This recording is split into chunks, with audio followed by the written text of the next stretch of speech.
चौहानवा भजनवा गावेला दुर्गा माई के।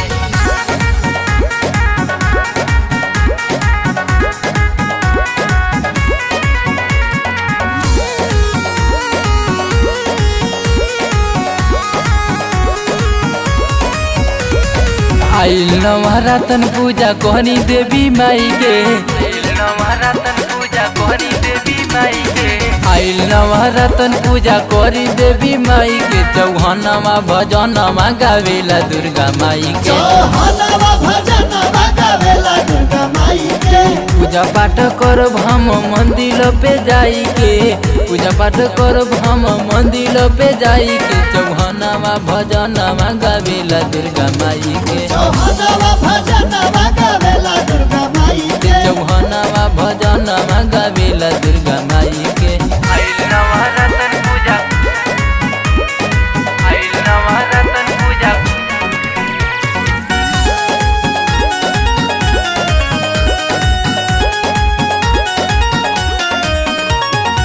हम तो रोज पूजवा देवी माई के कईनी।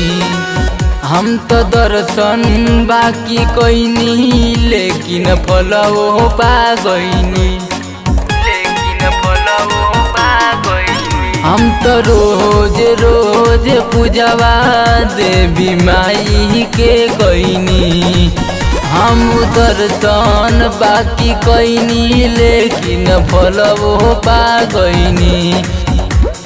निबिया पे झलुआ लगाइले बोलाई के। चौहानवा भजनवा गावेला दुर्गा माई के। चौहानवा भजनवा गावेला दुर्गा माई के। चौहानवा भजनवा गावेला दुर्गा माई के। आइल नवरातन पूजा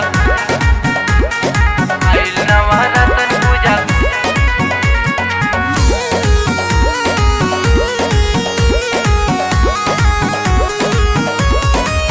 माई के नाली पैनी परदेसी के पागैनी।